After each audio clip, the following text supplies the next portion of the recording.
Here. Mrs. Hertzog? Here. Mr. Hohenschildt? Here. Mrs. Here? Here. Mr. Reitenauer? Here. Mr. Sheets? Here.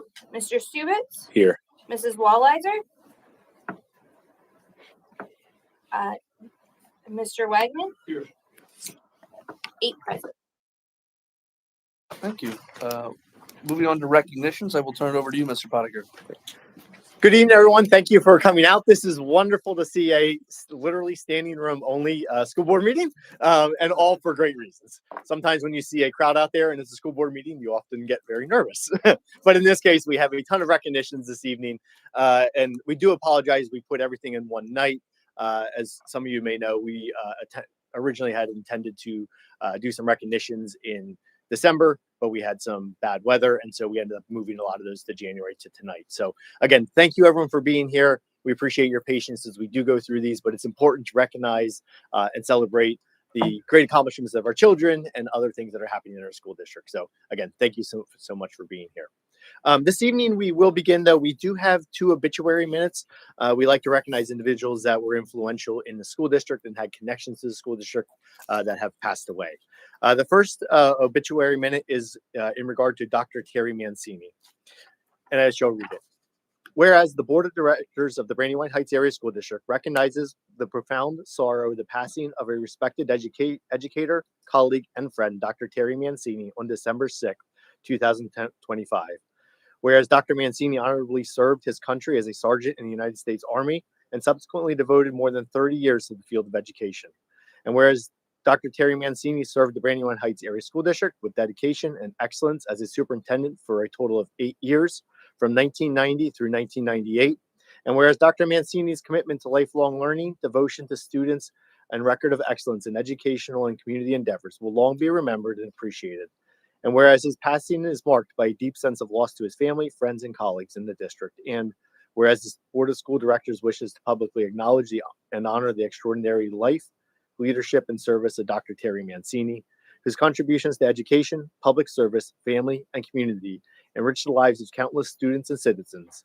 Now therefore let it be resolved that a copy of this resolution be entered into the official minutes of the school district at the board meeting held on the 12th day of January 2026, and that a copy be forwarded to Dr. Mancini's bereaved family as an expression of the board's deepest sympathy and gratitude. We have a second one, and this is for Mr. Lawrence Worst. Whereas the Board of Directors of the Brandywine Heights Area School District recognizes with profound sorrow the passing of a respected colleague and friend in education, Mr. Lawrence Worst, better known as Larry Worst, on January 3rd, 2026. And whereas Mr. Worst was a lifelong resident of Topton, a physical education teacher with the Kutztown Area School District for 24 years, a dedicated public servant to the borough of Topton for 32 years, serving 3 years on borough council, followed by 29 years as mayor. Among his many accomplishments, he also was the curator of the Topton Borough Mini Museum, where his contributions to archiving and maintaining the history of the Brandywine Heights Area School District demonstrated an unwavering dedication to the school district and greater community. And whereas Mr. Wirtz's commitment to education, public service, historical enrichment, devotion to community, and record of excellence in community endeavors will long be remembered and appreciated. And whereas his passing is marked by a deep sense of loss to his family, friends, and colleagues in the district. And whereas the Board of Directors wishes to publicly acknowledge and honor the extraordinary life, leadership, and service of Mr. Larry Worst, whose contribution to community education, family, and public service enriched the lives of countless students and citizens. If we could take a moment and have a moment of silence for these 2 individuals, Mr. Worst and Dr. Mancini.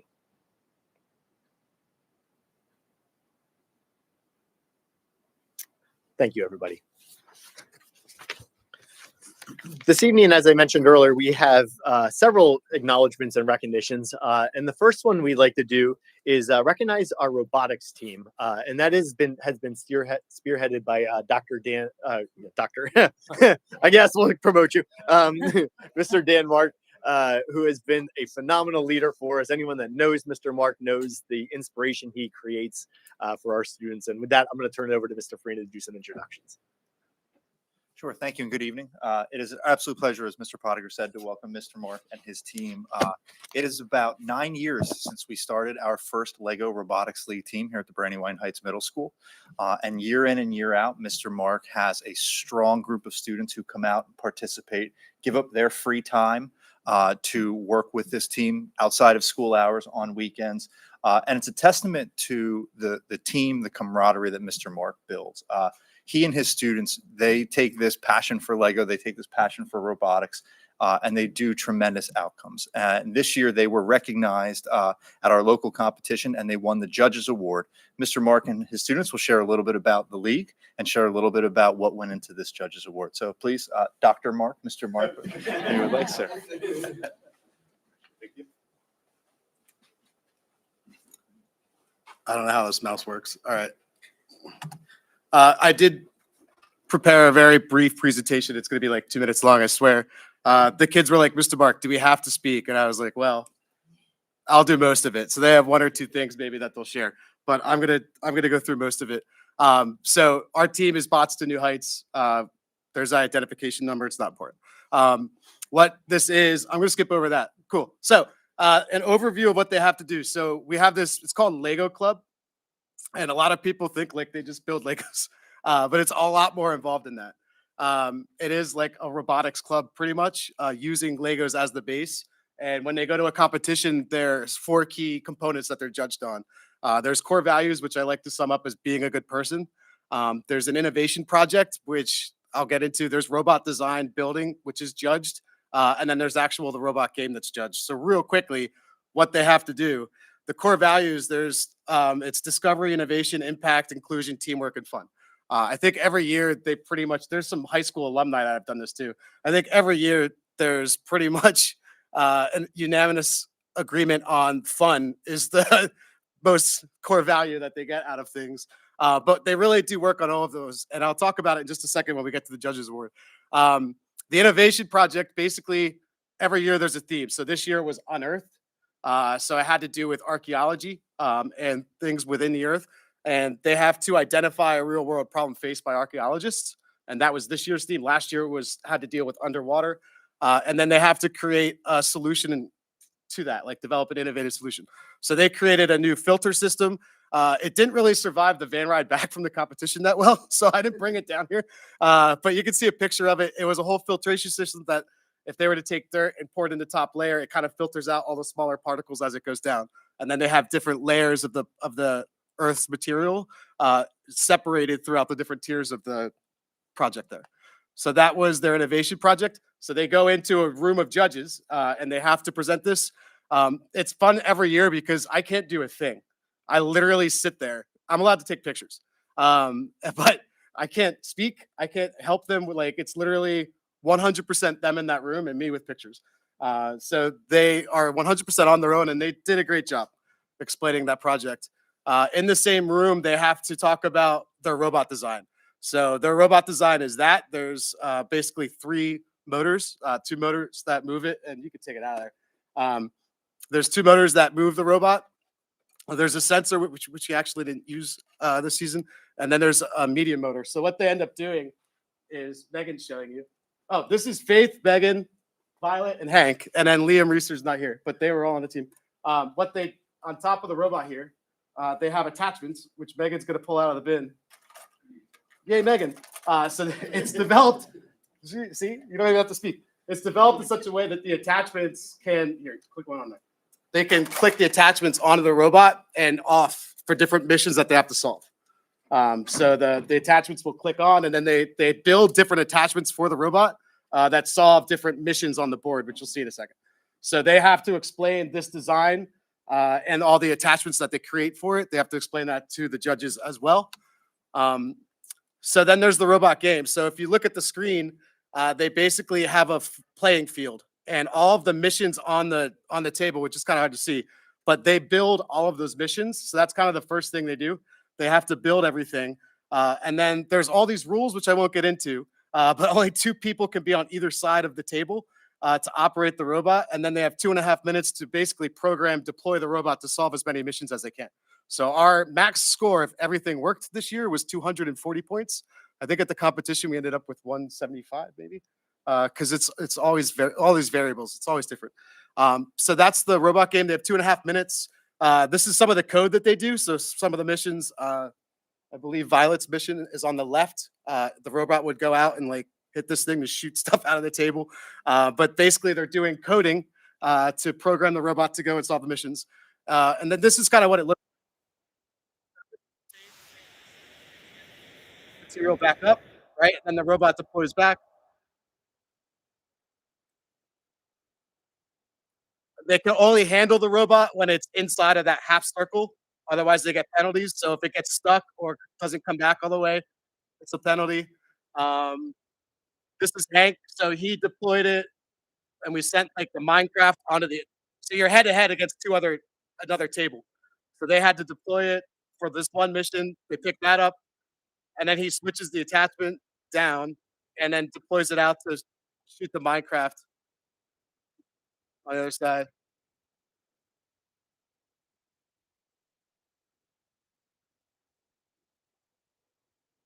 So a lot of it has to do with lining it up. I mean, one of the biggest issues is human error. If we don't line that up, so Hank lined that up perfectly. If we don't line that up perfectly, it might not actually solve the mission. That's why we don't get some of the points sometimes because of human error. So then I don't, for sake of time, Megan would jump in and then Megan would run her missions. And then we send the robot to the other side of the table. And then Faith and Violet would run their missions. And all of that is happening within 2.5 minutes as time allows. So all of that said, they ended up getting the judges award at the competition. Last year, they actually got an award. Was it Rising Stars for showing promising future in some ways? This year, they got the judges award. And I think what I like about this is it's not just judging the robot. It's judging those core values. So it's who you are as a person in a lot of ways. What they talk about at the competition is the judges are obviously judging you, but the cafeteria workers are watching you. The people escorting you from where your holding zone is to the actual game, they're evaluating you. Everybody that's involved in running the event is evaluating you. And like one thing that speaks highly of them is we walked into the cafeteria to eat lunch and there was trash. Another group of people left trash all over the table. So we asked the cafeteria workers, we said, there's someone sitting there like, no. So this team, these students cleared the table. Wasn't their trash. They took all the trash and threw it out and cleared the table. And I think it's things like that gets them acknowledgement, right, in a positive way. So not only are they doing good things in robotics and coding and stuff like that, they're also, I think, leading by example in a good way for being good people in society. So that's the First Lady League. Thank you. Any question for Mr. Mark or Dr. Mark and team? Thank you so much for coming. Great job, team. Way to go. Bring home the Judges Award. Next up, we have several acknowledgements for our athletic teams. A lot of these are from the fall season, but again, we had to move some of these and postpone until tonight. So I'm going to turn it over to Mr. Pinelli to celebrate the success of some of our athletes here. Thank you, Mr. Pottinger. Good evening, board. So first, we're to start off. I'll get right into it. Is going to be our women's soccer team. The women's soccer team and our coaches. Could you come on up, please? They're a lot faster on the field, I promise. I'll slide back this way. So those who don't know yet, way back in October 29th, this is some of our girls. Brandywine Heights women's soccer team won the District 3 Single A District Championship versus York Catholic, 6-3.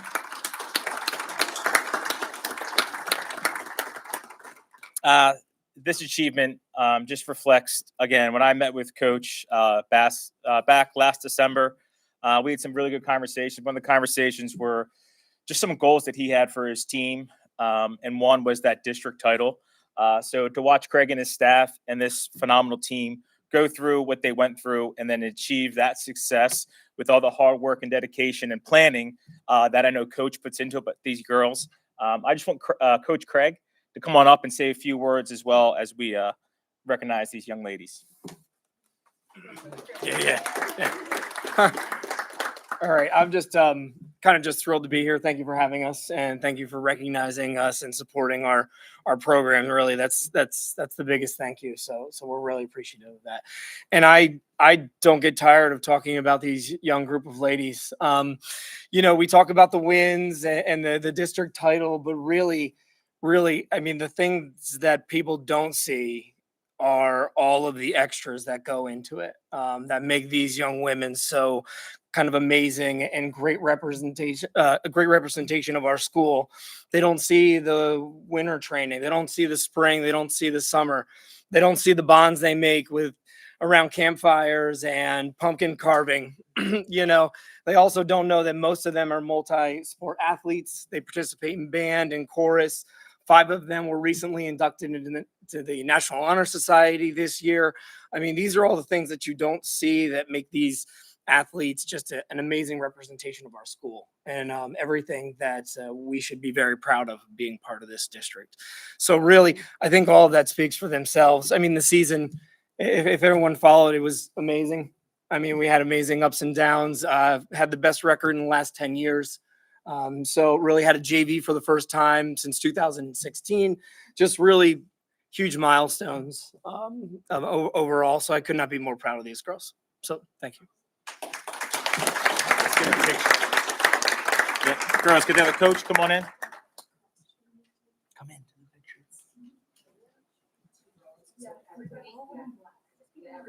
There you Oh, and go. as you see, most of the team is at basketball. Multi-sport, Or that's good. Other extracurriculars this evening. So.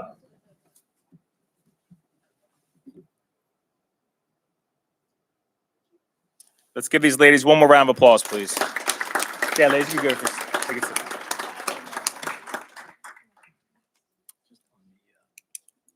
You're good, ladies. You sit down. Thank you.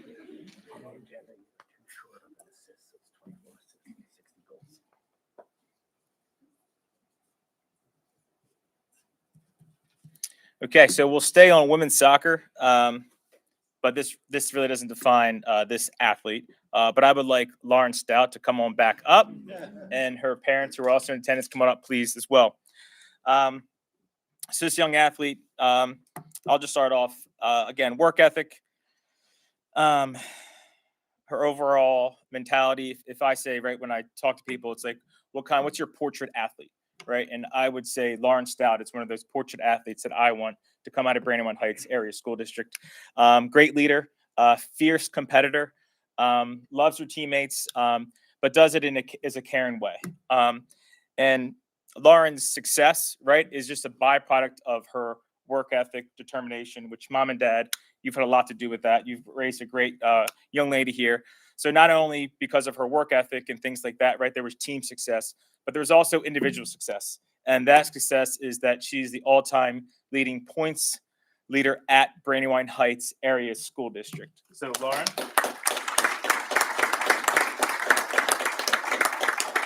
Congratulations. I won't have you speak. You could just smile and be happy with that, unless you want to say a few words.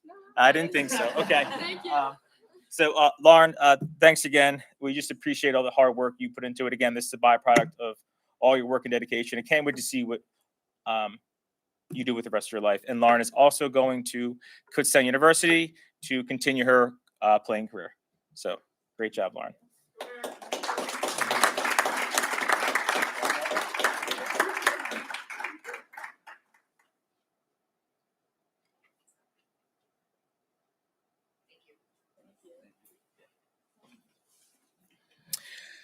All right, keep going here. Fall sports, different ball. Let's go football, Mr. Sherry and family. And then we also have our football program. Mason, come on up. With our football program, it's a partnership with Kutztown High School. So Coach Chester and their athletic director, Ed, is also here. Come on up. So another, again, unicorn situation here. So Lauren, again, career at Brandywine Heights Area School District.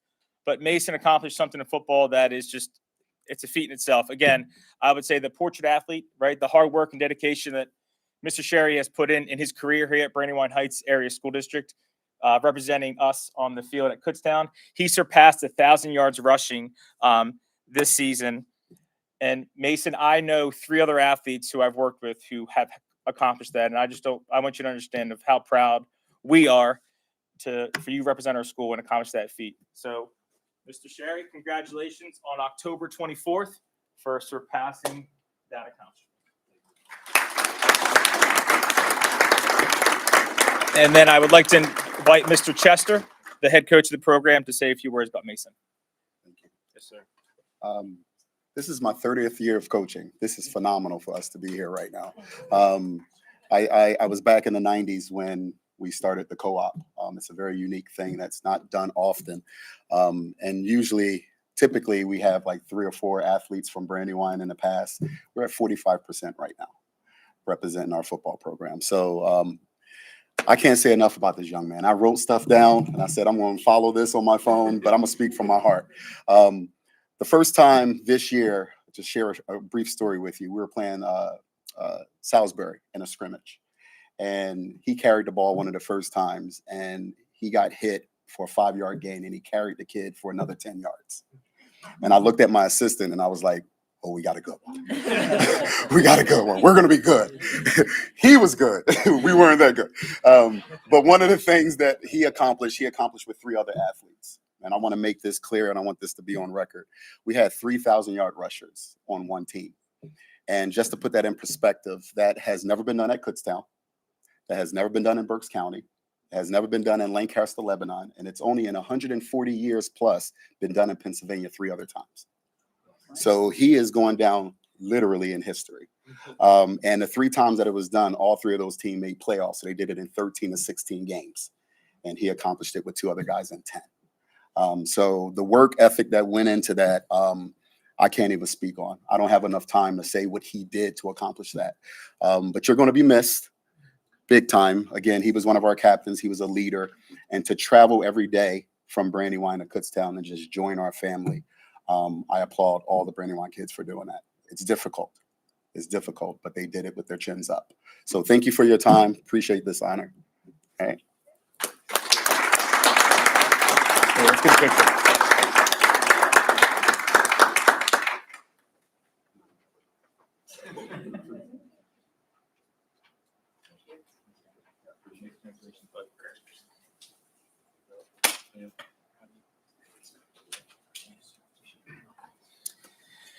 All right.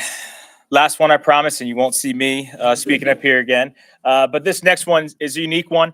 I think for me is to continue to grow our programs from the bottom up. I call them the grassroots, and I think they're important. And these 3 young individuals had come to me with an idea, and I challenged them, and I think they exceeded that challenge. And this is something that I want to see continue to happen here at Brandywine Heights Area School District. Before I go any further, these 3 young athletes, student athletes, Gavin, Joey, and Owen, come on up, please. I told them they ought to wear a collared shirt, so well done, gentlemen. Look good.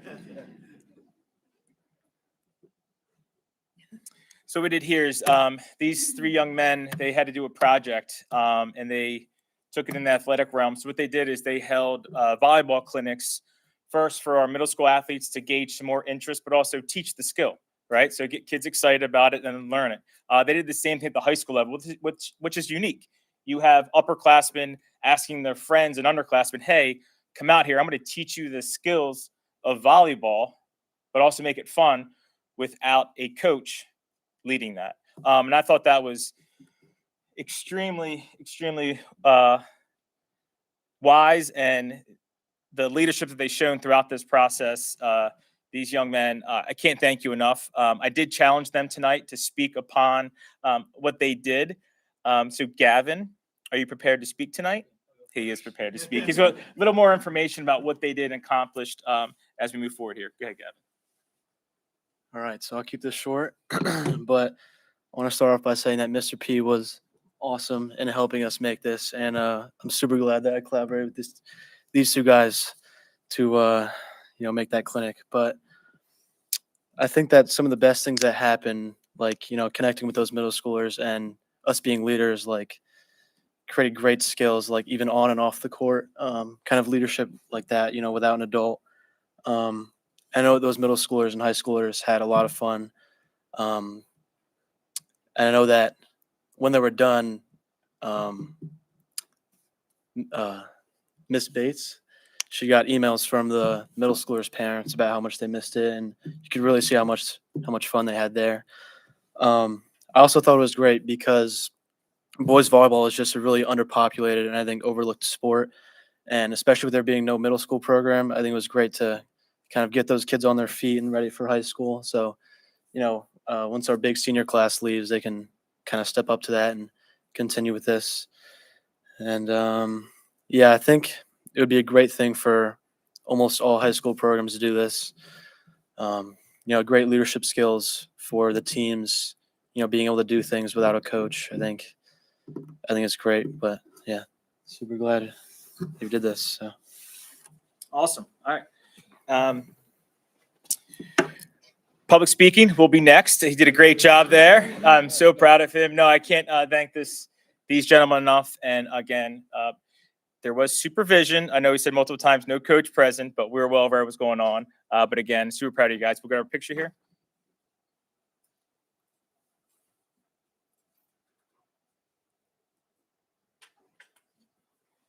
All right. Thanks again.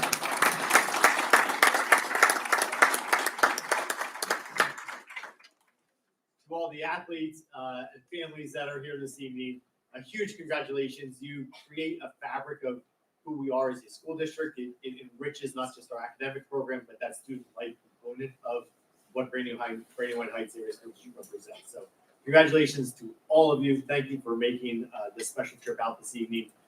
If you want to stay, you're more than welcome. But this is also an opportunity if you would like to step out. And with that, I'm going to transition and turn it back over to Mr. Farina.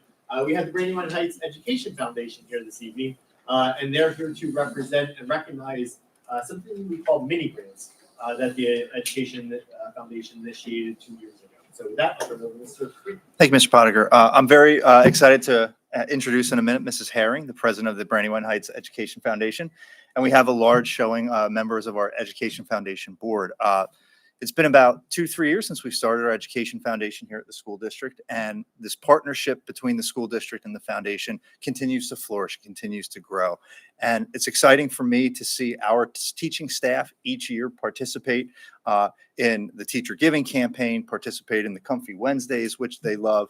And really, this teacher mini grant has been a really neat opportunity for our staff to say, here are the things that we do in our classroom, and here's the heights we want to take our programs to. And through the generosity of our Education Foundation, we've been able to fund, or they've been able to fund, a number of projects that take the learning up to that next level. This year, as you can see in both your agendas and on the screen, we had 16 mini grants awarded. So we had a larger percentage of teachers applying for mini grants this year than previous years. So that just shows that as this program continues to gain steam, it's something that our teachers see as a value, and it's something that they are looking to pursue. And again, on behalf of the district, it's just such a huge thank you to the Education Foundation. And at that, Mrs. Herring, thank you. Hi, everyone. Hi, I'm Kristen Herring, and my board members join me, but we do want to thank you for your support, the school district as well as the school board, for allowing the Brandywine Heights Education Foundation to support our teachers. Like Mr. Farina said, this is our second year, and we have supported over first year there were 20 total teachers. This year there's 21 teachers within the 16 projects, and a total of over $18,000 we have donated back to the district to support these innovative projects. And we want to really thank the teachers, because without their ideas and their willingness and their curiosity to grow and show their students these opportunities, we wouldn't be able to do this and provide it to the students. So we do really want to make sure that our teachers are acknowledged for that, for their ideas. Another acknowledgement that we would like to do is we would like to thank the Hoon family for their generous donation to another opportunity that we have, the Paws in the Halls program that we have, our therapy dogs. So thank you very much, Mrs. Hune, for your generous donation. We're excited to continue that program in all of our classrooms. And one more exciting news. As an education foundation and board, we would like to announce and share with the school board that we are going to provide a generous donation for the summer learning program, Camp Sparks, that can continue for this upcoming summer. Last year was the largest amount of students that attended. And if you know, it's from kindergarten up until about 8th grade. And we do have a lot of high school students that participate and volunteer to run that program. So we are very excited to be able to help the district provide monetary donation to fund the Camp Spark program. So we're looking for another fun. Thank you. Oh, thank you. Thank you. Yes. Oh, yes. This is Cindy Rissmiller, Prudence Miller, Maddie Miller, and Nikki Mirchek, or Nikki, aka Flicker. Many of you know. So Mirchek. Yes. So thank you very. And Maria Winkler's in the back. Where's your hand? All right, thank you. Thank you, everybody. Thank you. Thank you. Oh, thank you, sure. Oh, thanks.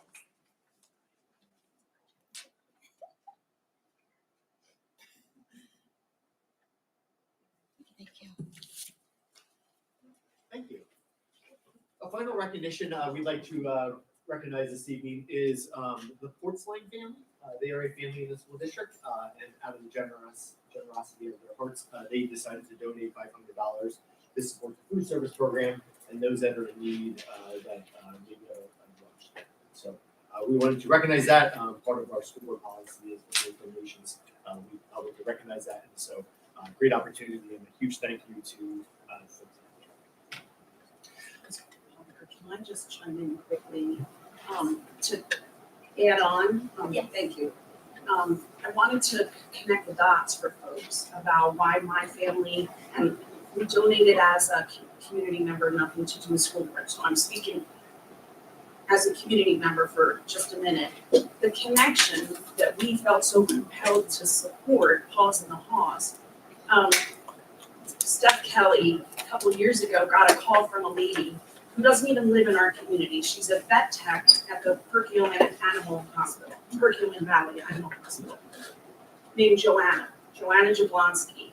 Joanna asked Miss Kelly, Dr. Kelly, if there wasn't an opportunity to bring her Irish setter dog named Drazen into the school district. I think that was 2022 or maybe 2021. So it's a handful of years ago. So Joanna brought Drazen into the elementary school. How are we involved? Drazen is an Irish setter that my family bred. When I was a young kid, we bred and raised and showed Irish setters. So my parents showed Irish setters and bred probably 9 litters over 45 years.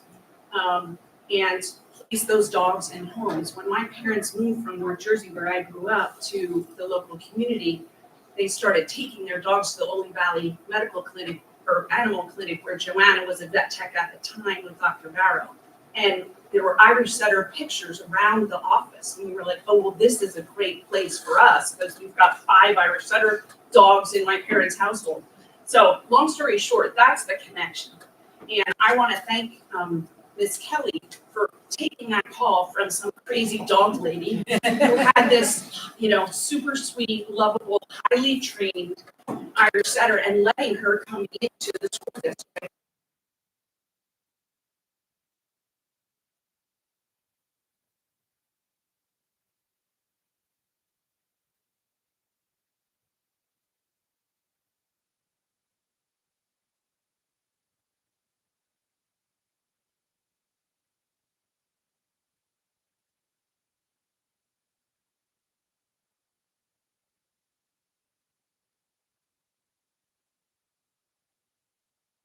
Trend.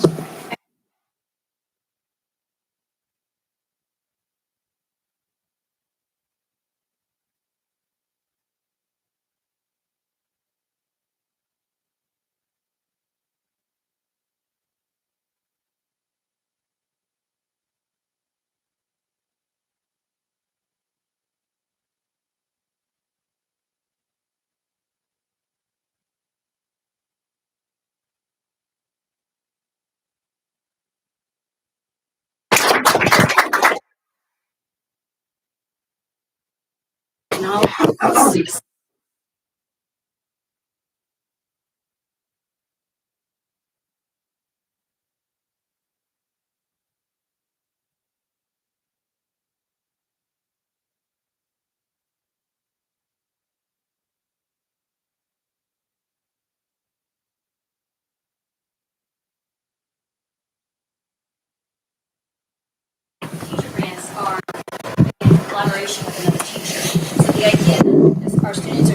collaboration within the workplace, within the school, also is a great model for our students as well. Thank you again so much for being here this evening, for everything you do for the school district, for the collaboration, the connection, the financial support, the support, the education program. Miss you, thank you for sharing.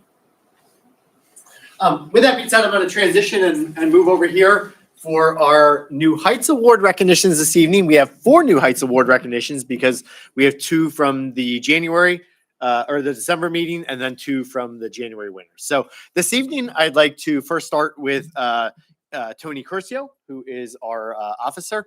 He's been with us now for 2 years. Unfortunately, he is not able to make it. I think he'd rather be here. He's at the dentist. So with that being said, I will read the summary statement for why he was recognized. Mr. Tony is so amazing to my K and first grade learning support students. He is always kind and friendly to them. He always reminds them to make good choices if they're having a rough day. There are certain cartoon characters that a particular student is always talking about, and Mr. Tony brought him in toys of the characters. It was so thoughtful, and I used them to help motivate good behavior. Thank you, Mr. Tony. Mr. Strohecker is the safety security coordinator for the school district, works really closely with Mr. Tony. And so he's going to just share a few remarks, even though Mr. Curcio isn't here.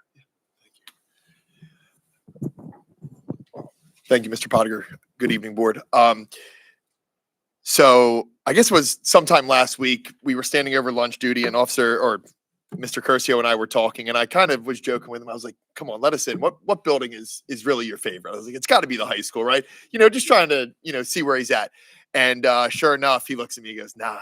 He goes, it's the elementary school. He goes, they fill you with hugs and high fives. So it really is a testament to who he is and the relationships that he has built at each building. And I was hoping that the room was a little bit more filled with some of the students from each level, because I'm sure that they can all attest to the connections and the relationships that Officer Curcio has built in his time here. And I think really that's what it's about. Whether it's the $40 fundraiser donations for clementines and tangerines at the high school, or exchanging recipes and exchanging food with some of our students and staff.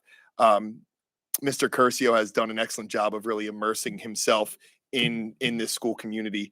And I know from a personal level at the high school, the way that he has provided some insight into his role has also assisted in my role, as Mr. Pottinger mentioned, the Director of Safety and Security.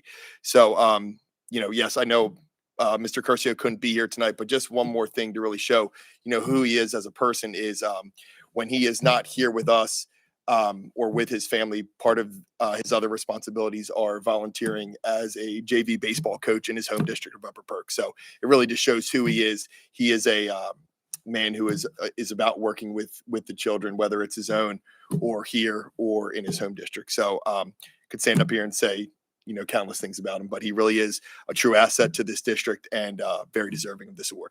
Thank you. And for those that don't know, and you might know his resume, but he was a lifelong retired Pennsylvania State Trooper that was an investigator. And so he has a ton of credential, a ton of background. And it's actually neat when we have some of the Pennsylvania State Police come in for training or for other situations, and he knows all of them and makes connections. It's neat to see that working, and that's actually a huge asset for us as well. With that being said, our second December winner was Jenny Lee Grice. So Jenny Lee, if you don't mind coming up here. This is why Jenny Lee was recognized. It is a true pleasure to nominate Jenny Lee Grice for the New Heights Award. She's an exceptional educator who goes above and beyond every single day to support her students both academically and personally. Mrs. Grice fosters a classroom culture where creativity and self-expression are celebrated. She has a remarkable ability to connect with her students and build an environment where everyone feels seen, valued, and encouraged to be themselves. Her positive energy and genuine care make her classroom a space where students feel safe to learn, grow, and take risks. Beyond her classroom, Mrs. Grice is always willing to lend a helping hand, whether it's volunteering her time for school events, offering supplies or resources to students and colleagues, or stepping up wherever she's needed.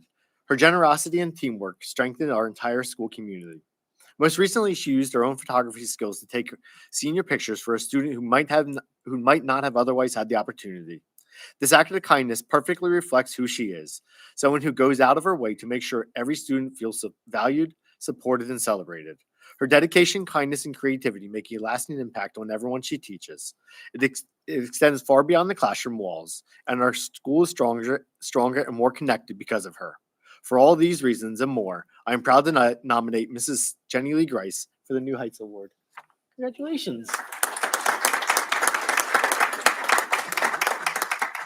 Good evening, everybody. I'm so thankful and fortunate to have the opportunity to work with Mrs. Grice every single day, but more so do our students. I said art is so incredibly. I'm so bad at art, and so I'm trying to figure out how to describe it even as I'm walking up here, and I'm just so I'm jealous of what the students are able to create. But I think the words best sum it up: the passion and the creativity that Mrs. Grice can elicit from her students. The coolest thing, and I think a great measure of any educator, is I love being in her classroom because you can ask any kid, what are you working on? And then me being terrible at art can just listen to them tell me these things, and I can just be like, I could never do that ever. And she is able to do that with all of her students and bring out a passion through art that I think a lot of students that might not have a voice get to find that voice with her. And that's an incredibly important thing for our students. I might add one thing too. Mrs. Grice volunteered to allow us to bring in our virtual academy students K through 8 for enrichment. And she teaches them once a month, a very intricate, amazing, I'm always mesmerized, art lesson. And today was one of our lessons. She taught them about stained glass. Amazing. She is so giving and thoughtful, and she always incorporates Virtual Academy students out of her own time, absolutely volunteered, and our kids love her. So thank you for doing that for our Virtual Academy as well. Thank you. With that, we have a little certificate for you. Thank you. Yes, have a picture. Thank you. Thank you so much. Thank you.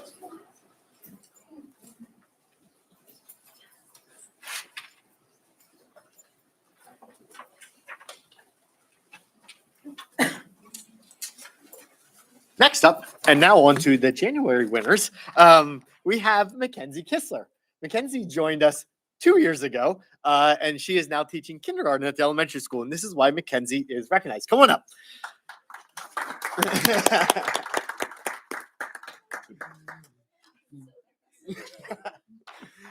Mackenzie is doing a great job during her first year in kindergarten. Her classroom is warm and inviting to students. Her lessons are well thought out and engaging. Through her interactions with her students, you can tell how much she cares for them and is invested in their success. Thank you, Mr. Potter. And I didn't get to read that before, but my sentiments echo a lot of that. We are so lucky to have Mackenzie on our kindergarten team. She's an excellent team player, positive, friendly, easygoing, and hardworking. Her classroom is very caring and loving. Anytime you go in, the students are running to either give you hugs or show off what they're working on because they're so proud of themselves, or showing what they've just earned, showing she's rewarding them for whatever they're doing positively. I just want to say thank you for being you. We're so excited to have you at the elementary and excited to see how your students grow this year.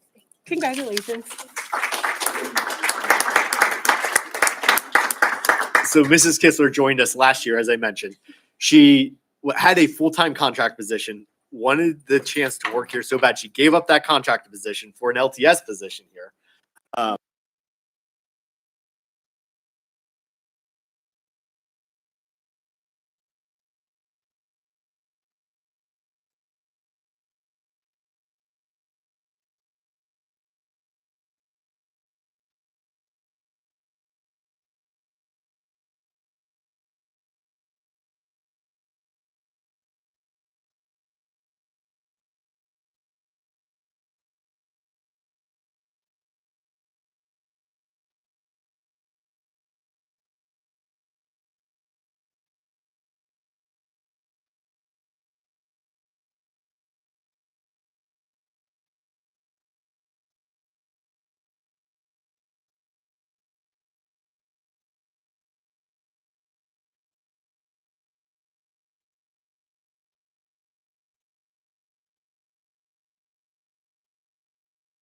Our elementary custodian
Darlene, for coming new onto the school board, for welcome you as of last meeting, but now obviously your second meeting, and to all of the rest of you who've been here for many years, who have grown to support the school district, to support our students. I realize that is a ton of time out of your schedules. It is a devotion. It is a service to our community. It comes with a lot of challenges. I realize that as well. Challenges in terms of making tough decisions. Challenges in terms of individuals coming up with you and trying to manage some difficult conversations at times. But all that out of the love and trust and support to make the best educational program for our students. And so I thank you for that. I thank you for your selfless service, for giving up time away from your families, away from your jobs. It is at the cost of a lot to you. It's a cost to your family time. It's a cost to a sacrifice to your own personal time. And for that, we can give you water. So it is a huge compliment to you. I love working with all of you. I have a phenomenal board. I tell that to everybody I come in contact with within the county at state level. It is truly a blessing to work with you, to have the support. I realize that there's different perspectives, but we all can come together and realize it's about what's best for our students. And that's honestly what's most important. So with that being said, Miss Kelly, we try to do this every year, and we rotated through the different buildings. And Miss Kelly put together at the elementary school a special recognition. So I'm going to turn it over to her. So first in front of you, you see a clay project. Two of our third grade students worked with Mrs. Bond. Carson Ronco, actually her dad was here tonight as the soccer coach. Carson is his youngest daughter. She helped with this project, and Finley Rowe. They are our all-star. Finley Rowe actually was our holiday art winner as well. Fantastic artist in our elementary, Mrs. Bond. Took one morning and just worked with them to create these. They're their handprints. They did all of the impressions together. They glazed them, did all of that, and then Mrs. Bond put it in the kiln. So a nice decorative piece for you as a thank you. There's two different colors, so if you like one better, you could rock, paper, scissors, or a neighbor for a different color.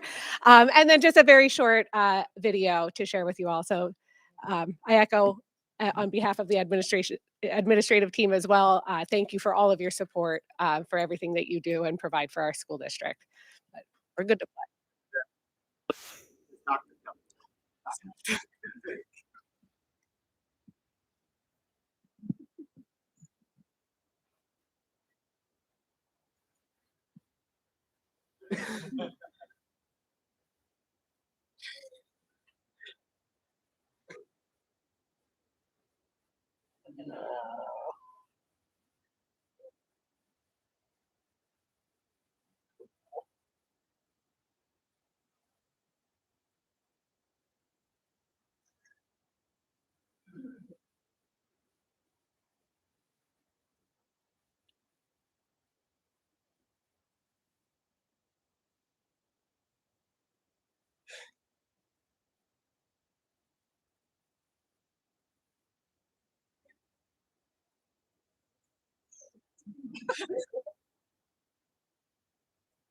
So cute.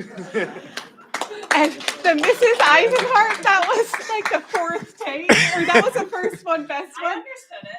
It's fine. The amount of, I should put a whole bloopers reel together of trying to get the, like, we appreciate all you do. I had to break it down into one word by each, and that still took multiple tries, but I was like, we'll get there. All right, now it's all of your turn to get a group shot. So There you go. Come on up. Big shot, group shot. Here we go.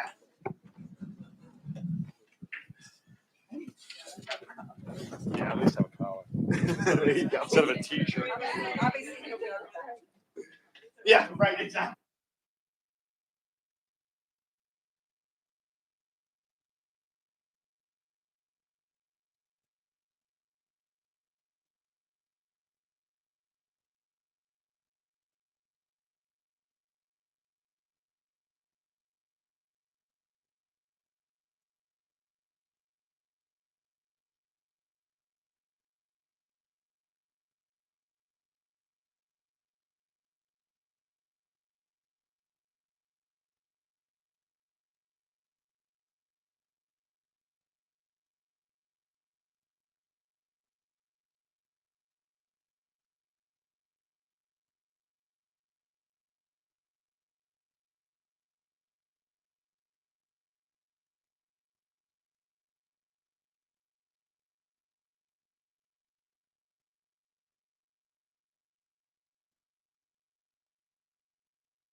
Good evening, everyone. The BCIU Board of Directors typically does not meet in the month of December.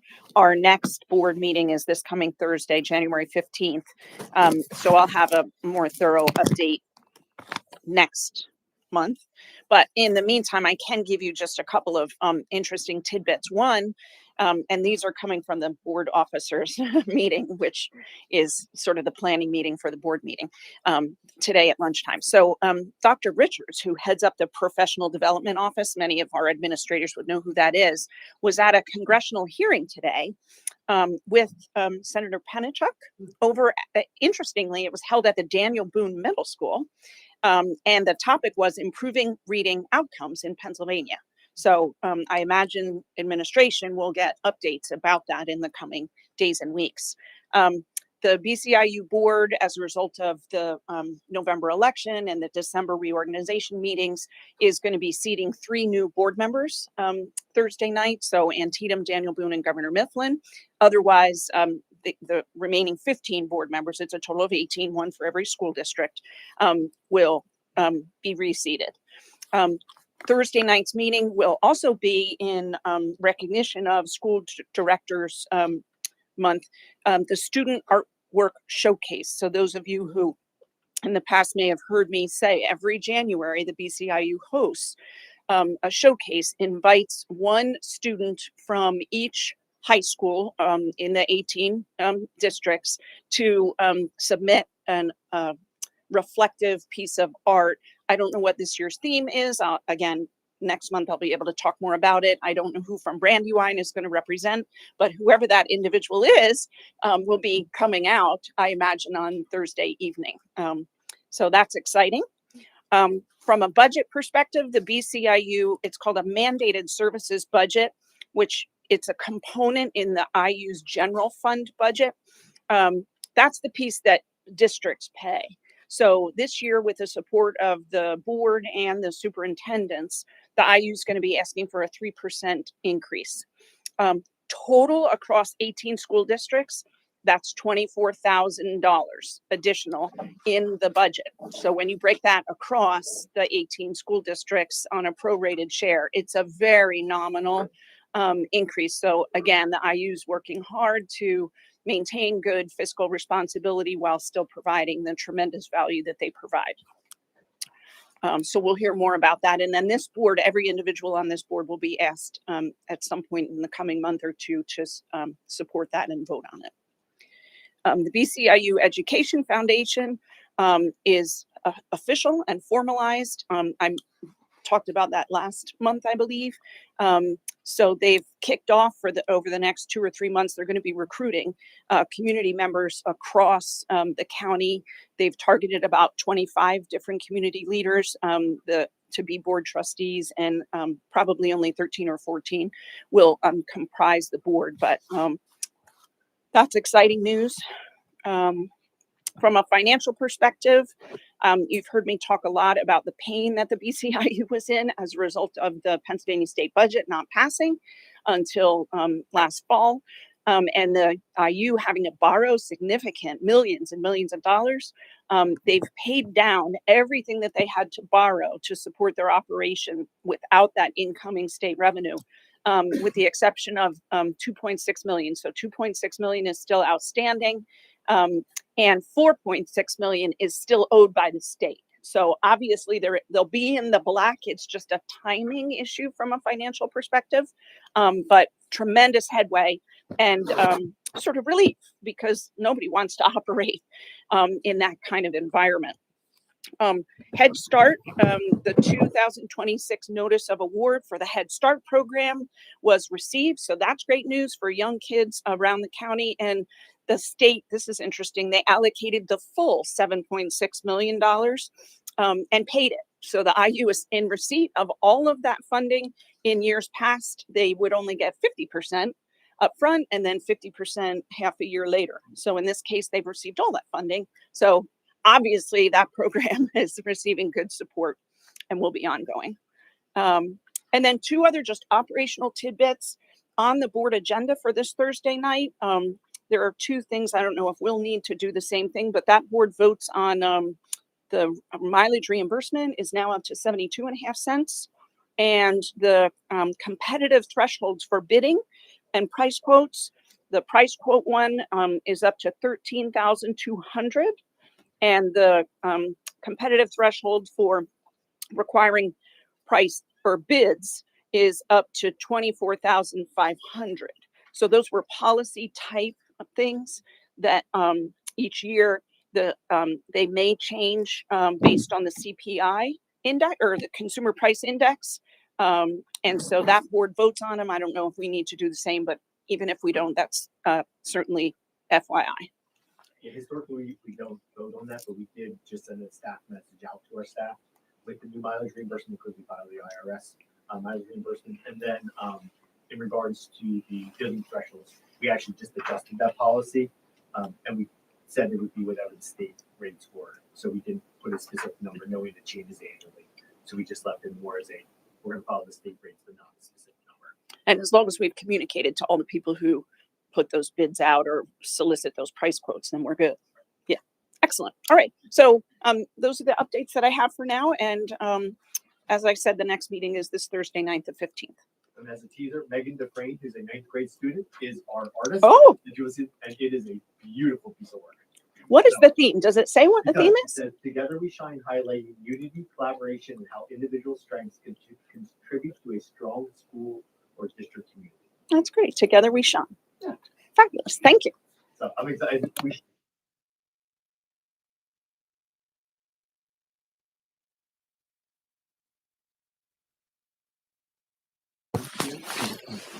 BCTC, Mr. Reynolds. BCTC met December 11th at the West Campus. We had our reorganization meeting and we appointed Karen Freelander as the president and John Fiddler as the vice president. The health occupation seniors held a blood drive and collected 43 pints of blood. Our very own Madison Herring from Brandywine was part of the team. Holiday break was December 24th through January 2nd. End of the second marking period is January 20th. Things I want to make everyone aware of is one, CDL Class A classes now cost $6,200. This is a 8.7% decrease to make the class more competitive with other local schools. And the second thing I want to make everyone aware of is BCTC will be asking the 16 sentence schools for a 3.6% increase in funds this year, which comes to $3,100. This is due to the rise in medical coverage. And the next as I'm stuttering, and the next BCTC meeting is January 28th at the East Campus. Thank you, sir. Thank you. First,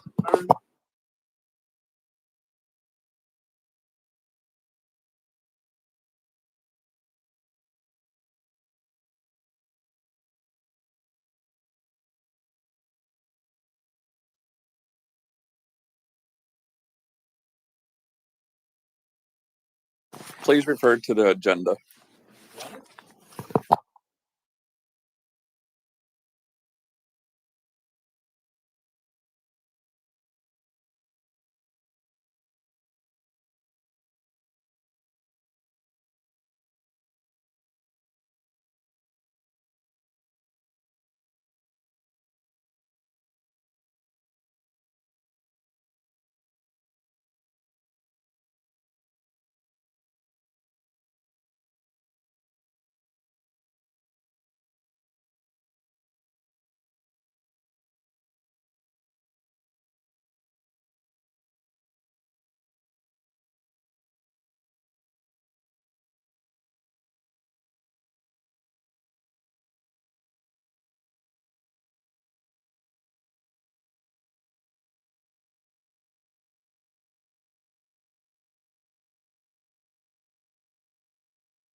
Mrs. Herzog, Yes.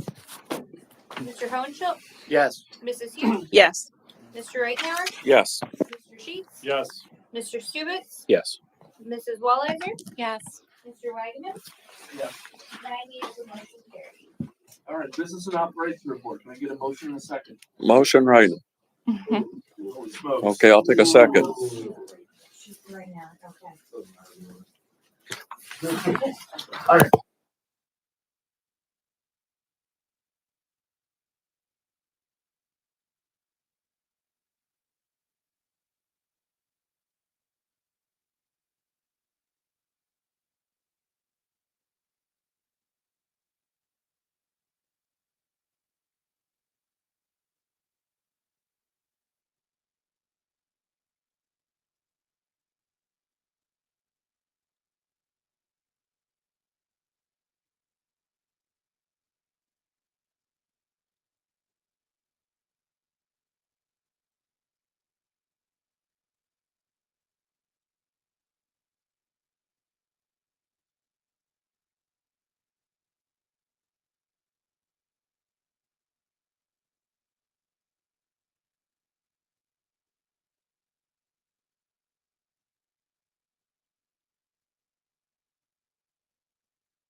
Bug, Yes. Mr. Hornfield, Yes. Mrs. Hune, Yes. Mr. Rechner, Yes. Mr. Sheets, Yes. Mr. Stubitz, Yes. Mrs. Wallizer, Mrs. Eisenhart, Yes. Mr. Wagner. Yes. 9 yeas, the motion carries. Superintendent's report. Motion and second. Go that right. Second sheets. A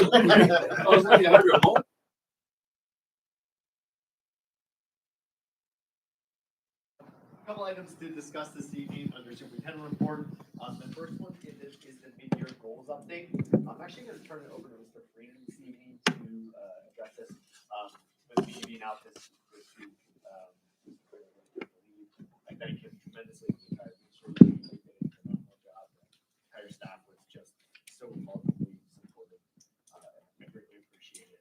But Mr. Freeman really has a better understanding of where we are, particularly with mid-year goals. So he's going to do it. Good evening again.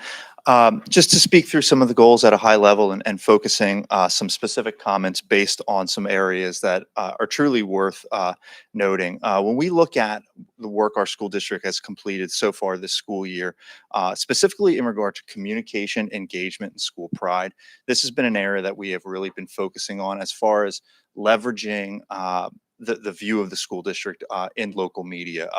We have been published in both WFMZ, the Reading Eagle, over 6 times already this school year.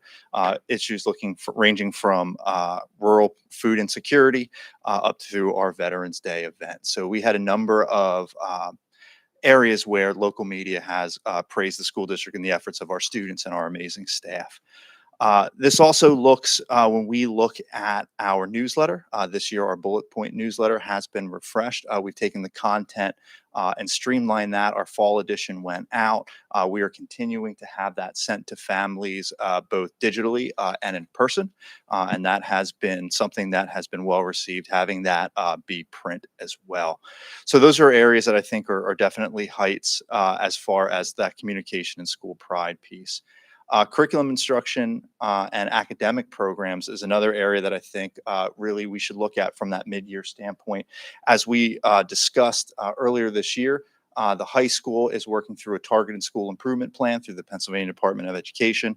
And as a collective, as a school district, we are looking at secondary improvement of our academic program.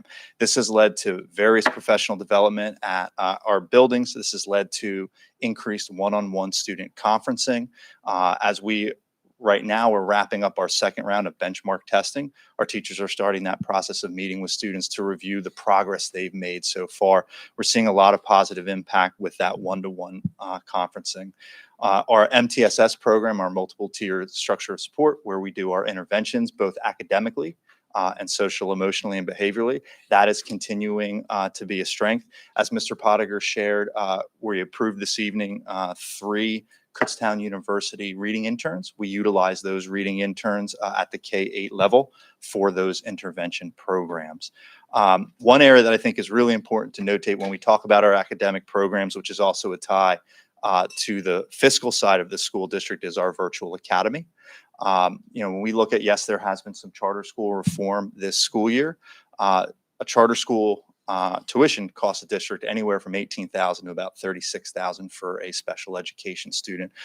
Through the great collaboration and connection that Mrs. Honich has with our community, we've been able to bring 6 students back from Cyber Charter to participate in our virtual academy. 2 of those students were special education students.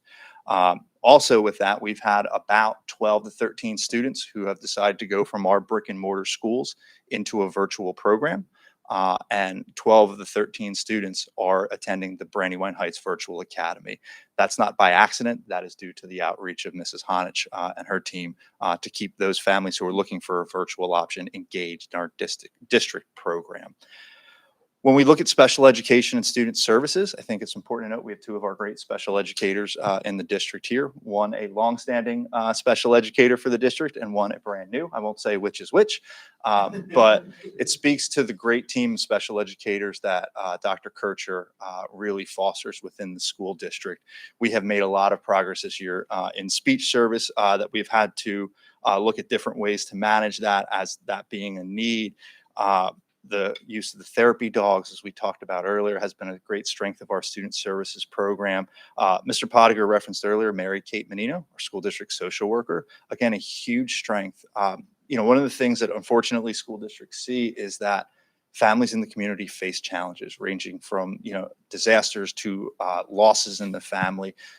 Mrs. Menino is a constant contact for those families with looking at support and where we can work as a school district to help our families. And that's a huge, huge component of what we do. Because unfortunately, as I said, our families face challenges.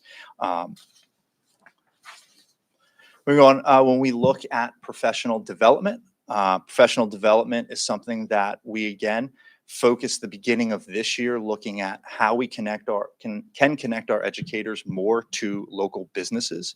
We started the year by having over 13 local businesses come in and meet with our educators. This has been something that will carry in through our strategic planning process that we are also undergoing. And we've also focused professional development this year on artificial intelligence and providing self-selected pathways for our teachers. So earlier in October, we allowed teachers the option of 3 distinct pathways of PD. They selected those options, and that will occur again later this year. Sticking with that theme of strategic planning, as these goals I'm talking about are the conclusion of the 22 to 2026 strategic plan. We are working on our 26 to 29 strategic plan. We've had 2 subcommittee meetings. We will have our 3rd subcommittee meetings this Wednesday, and we already, I would say, up to about 30 to 40 goals district-wide of what we're going to be working on over the next 3 years. So, we are making progress, but as always, there are things and areas to improve and continue. When we look at safety and security, this is something as Mr. Strohecker talked about as safety coordinator. Our school resource officer of Officer Curcio has been a tremendous asset to our school. And as Mr. Podiger alluded earlier, he is funded through a safety and security grant, which we receive biannually from the Pennsylvania Commission on Crime and Delinquency. We have also, over the past year, updated our emergency protocols and emergency language. So we do use universal language between our schools. When, for example, there is a hold, everyone knows what a hold means. We've also updated all of our emergency preparation kits for our teachers, and we've created reunification kits for all schools in the event of emergency. So again, as Mrs. Walliser pointed out, there's always things from a safety standpoint that we have to monitor and adjust for. And these are areas where Mr. Strohecker and his team are really looking at, in addition to the construction committee. When we look at operations, facilities, and finance, as I shared, savings to the district through the virtual academy, all of our building leaders and all of our department leaders are looking at where we can be fiscally responsible. In the committee reports, Mr. Podiger shared a lot of the updates on buildings and grounds. So I will not reiterate those, but again, a lot of work through the high school campus to the woodshop, greenhouse, and athletic facilities. And again, these are areas that we're continuing to complete. And lastly, when we look at our student life and activities and athletics, these are areas that we are continuing to focus on as Mr. Pinelli is nearing or just at that 1-year mark in his role, looking at ensuring that our facilities, rentals, and communication of that is clear and on point, and again, increasing that student participation. So again, I know that is a high-level summary of all of the work that's been going on in the school district, but truly is a privilege to work with our administrative team, our teachers, and our staff every day, because there is a lot of great work here going on by our professionals to create safe, supportive learning environments where our students can thrive. And I'm more than happy to answer any questions the board may have.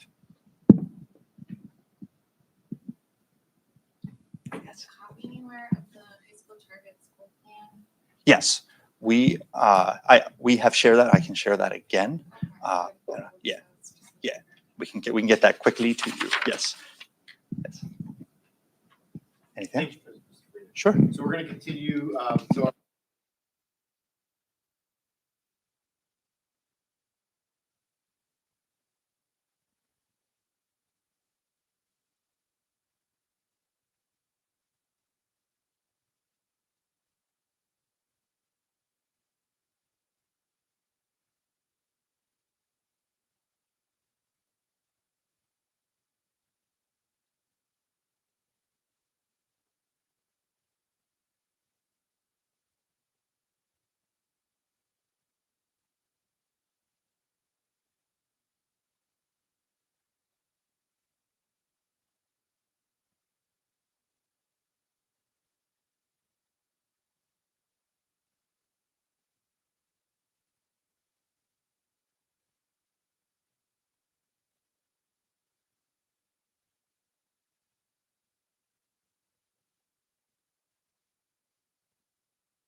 creating opportunities for students.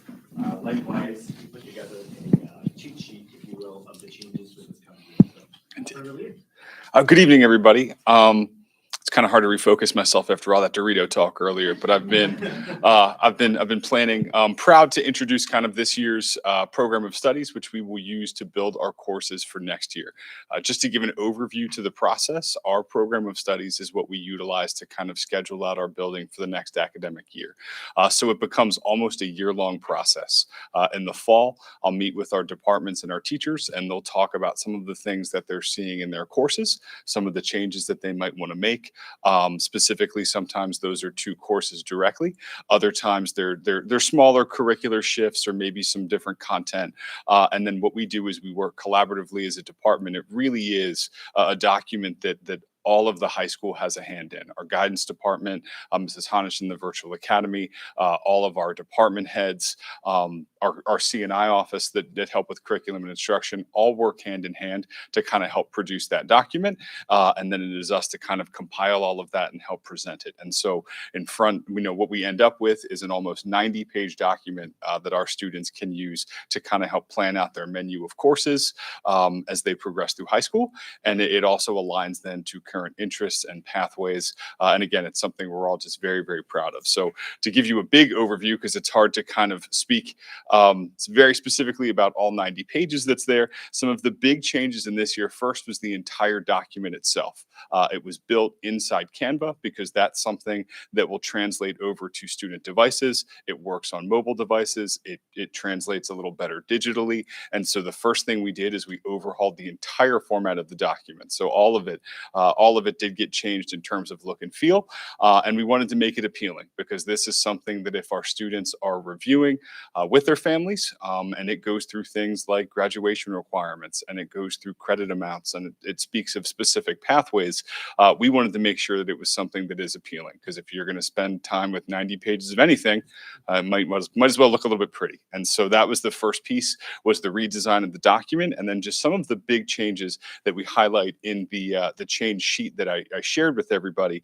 First was we've managed to expand our agriculture program again continually, and next year we'll offer 2 additional courses in our agriculture pathway, and that would be large veterinary science and also agribusiness. And so those 2 courses are going to help our ag students continue towards their FFA completer and progression pathways, but also give our students a variety of electives and courses in the ag space, and are continually developing greenhouse and horticulture program that will really help them progress through that program. So that was a big piece that was there. Another big change that we've made is in our science department. And so we've run a course for the past 5 years. It's called Science in the Community. It was a science course that brought in some different facets of transportation, building, forensics, and then food science, and it kind of compiled them all into one course. Well, some of those concepts are starting to find themselves into some of the other courses, ag courses specifically. And so what we did is we as a science department sat down and they've developed a couple of different approaches. One will be an elective course on specifically forensics that students that are interested in that can take, because that tends to be one of the most popular units that were in the Science in the Community course. And the other piece of that is our students could use a better grasp upon chemistry concepts. And so chemistry in the community will be a course that's offered for our students so that they can get some basic chemistry principles. And as a science guy myself who taught basic chemistry, I really was passionate about that opportunity to do that, because it's going to give our students some foundational skills to help take other sciences.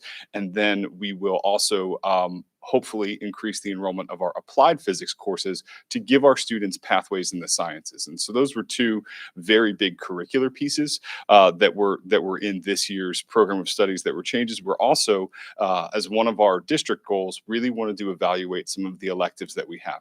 And so instead of taking certain electives off and on as we would sort of biannually, what we're going to do is we've included them all in the program of studies, and we'll be able to have conversations with students about what they're interested interested in and what they're thinking are the electives that they want to take, to give us a real picture on how to evaluate those courses moving forward as to whether or not they should be annual courses, biannual courses, etc. there. So as I said before, I can't give enough credit to the team that comes together to help build this document. It's hard in the fall. The fall gets very busy because after we know the changes that we have to make, it's also the beginning of budgeting season, and it's always homecoming, and all of these things go in to what we're working on at the same time while trying to get a document that's important in our students' hands. But I think what you have in front of you is a really, really good representation of what we're doing. I would actually, it's not a competition, but I would put it up against any other program of studies in the county, and I would I'd say we far and away have a lot of work that goes into it.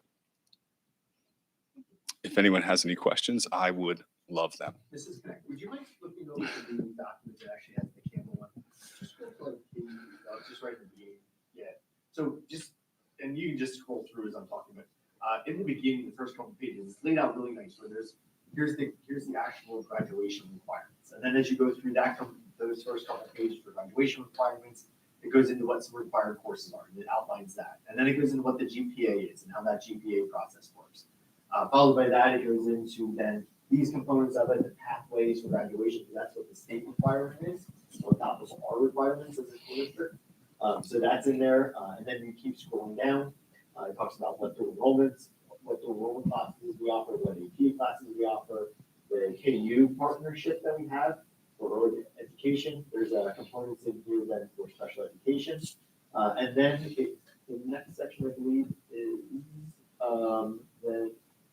there's career pathways, and there's a really nice section here of if you want to go in art and humanities, here's the suggested courses, and it keeps going down if you want to go into business, engineering, et cetera, et cetera. And then finally, it talks about BCTC and what some of those courses are at BCTC, not courses, trades are at BCTC. This continues then through like Technical Academy at BCTC and that component, and it goes all the way through then of all the different courses by department. Carla, if you don't mind going up all the way to 80. I was going to ask you to all jump. the way to the very bottom. After it goes through all of those courses and introduces faculty at the very bottom with a really nice cheat sheet for parents and students to sit down as they start to explore, okay, what courses do I take in high school? And it really outlines for students and families, here's the blocks that you need to have. And so here's ninth grade. Here's the block you have to have. You have to have an English 9 or the honors English. Science, here's the options that you have. So it's laid out very well. And then it goes that each night and et cetera. So I just want to point that out because again, Mr. James talks about a lot of the hard work that goes into it, but this is purposeful work. It is 90 pages, but it is done very well in terms of mapping it out. And the faculty, Mr. James, will lead a parent night where they'll walk through all this. They'll have this component of it. They hand out hard copy as well as electronically, where families can go through and mark it up and be able to really manipulate it. So hopefully Mr. Potter took a little bit of the thunder, but it's okay. I was going to jump to the end and say the big piece here. So upon no, that's okay. That's okay. Couple of things. First is what we'll do is upon your approval, we'll be able to then present this document to our students and really start to have those conversations. And then the bottom pages were the ones I really wanted to highlight because it kind of get overwhelming when you have all of the courses that you could take in high school or even a little bit muddled if maybe there's courses that you don't want to take as your path of study. And so we really do like to use, we make a joke. They remind us of if you've ever bought those Gertrude Hawk bunnies, the smidgens, how you choose the peanut butter smidgens or the dark chocolate smidgens. So those are our smidgen matrices that we use for the students so that they can pick their classes out around those pieces. And that was kind of how we designed that so that our kids could look at those and see what it is they need, what it is they have to take. And then after we get our students requesting their courses, we'll meet with them individually, myself and our school counselors, to schedule them for their courses, which will then hopefully set up their next academic year. And so it's interesting because as a part of the process, the program of studies and the building of it is what leads to what ends up being our recommendation and request process in the coming weeks, which will then be our master scheduling process that goes well into the summer. And so it really does, it's one of the largest pieces probably of what we do collaboratively and a very important piece for our students in terms of their pathways and credits for graduation. Now I'm done. That's okay. That's okay. Can I just say, after going through ed leadership for my master's degree, I've looked at a lot of program of studies books, and this is by far the most beautiful, well-organized program of studies book I've ever seen. It is like, you said chocolates, but like for me, this is like the charming ladies, a course selection book. It's so well laid out, and the colors are just fantastic. So great job. So I plan in the future to ever have some of those ag science classes be counted towards science credits? That was part of the plan, but right now we were right still at the beginning of that program where our students had the room to be able to take the science courses and not replace them yet. We're all aware that eventually we're going to have students who, because of their agriculture pathway or maybe belonging to BCTC, we're going to have to be flexible with some of those decisions, but we hadn't gotten to that point yet. And so while we have those conversations, and I continue to have those conversations, we really are approaching it student by student to do what's best for that kid in terms of what they want to do and where they see themselves going as how we utilize those credits. It does. So there is some wiggle room that's there. Yeah. Those three are specific. They are right now. Yes. So like in my kid's case, he's taking biology. He's also taking a small animal veterinary science, but he goes to BCTC. So there's no other room for him to take any other elective type because he has that requirement. But if that, if he didn't have to take biology, he could take small animal veterinary. And the other piece of that is, Would we have to get no, they'll count some of those agriculture courses there as long as we will. The pieces that we found important were in ninth grade. We want all of our students to obviously get their foundational general science course so that they can begin to prepare for the 10th grade bio, which triggers that keystone. So regardless of the decisions that we make, those 2 credits we're going to have to speak for first. And then depending on that student and who's in the pathway, we can go from there. I just love that there's the opportunity there. I like that that's the problem we have to solve. Yeah. And it's not a hard one. I mean, the best part about being somewhat smaller is that we have the flexibility that we really can go kid by kid. But there are some ag students who I'm sure have interest in things that they might need some higher level sciences for. And so I want to get them exposure to chemistry or to physics because maybe what they want to partner their ag education experiences in might be something that's more, agriculture or engineering or pieces like that, where I wouldn't want them to just cut their sciences off completely for courses that that might not serve them later in life.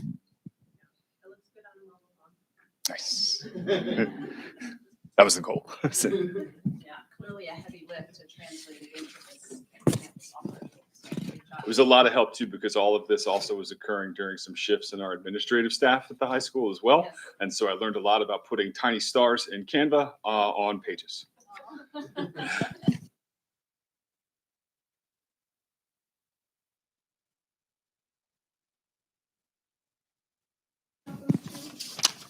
Which one specifically? Well, page 28, on your handout, page 28.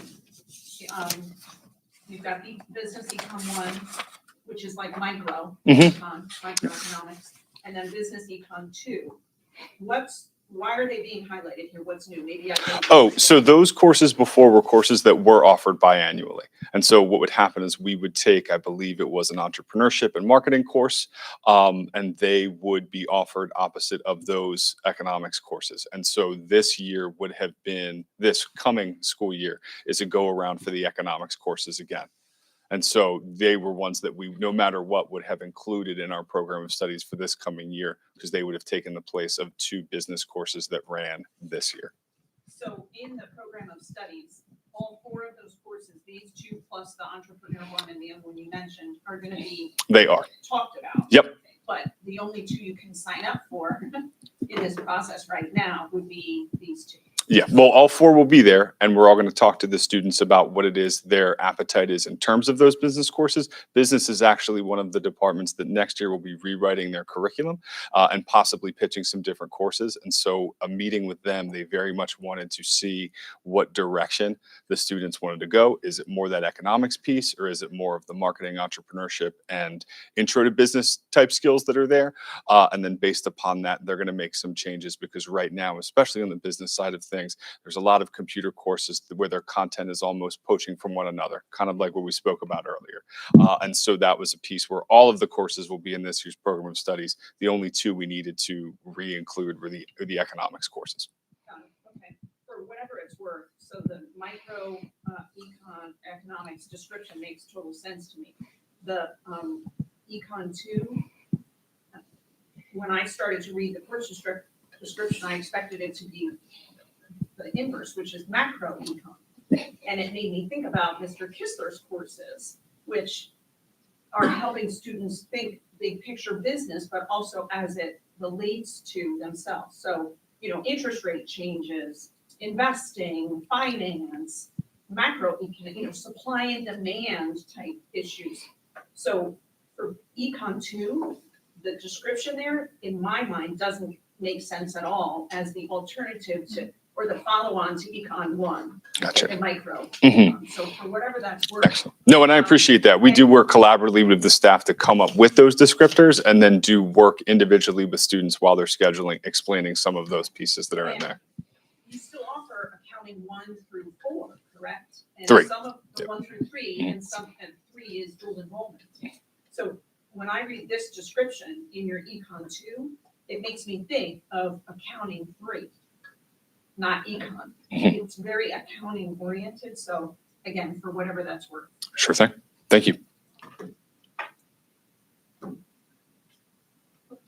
Thank you, sir. Good job, Lon.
Mr. Hohenschel, Yes.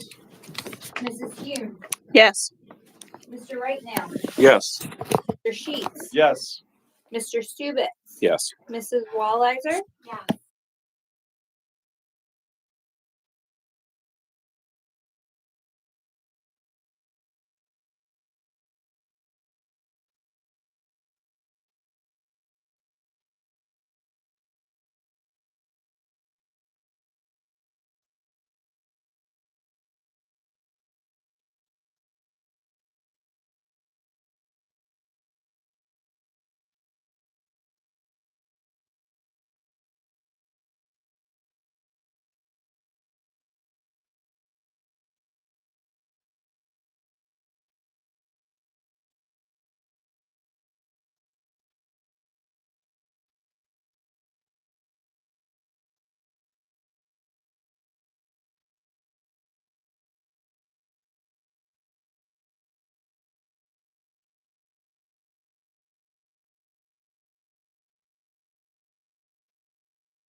Yes.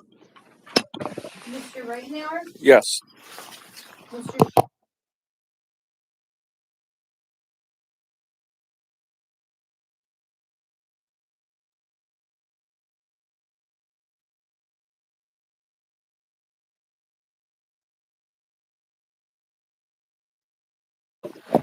I do have one follow-up question, which is if a district employee fills these positions or when a district employee fills these positions, is that compensation PSERS eligible?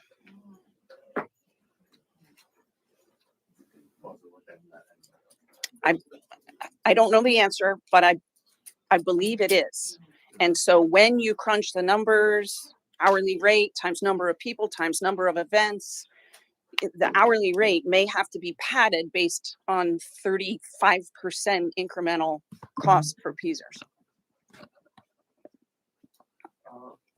Thank you. Any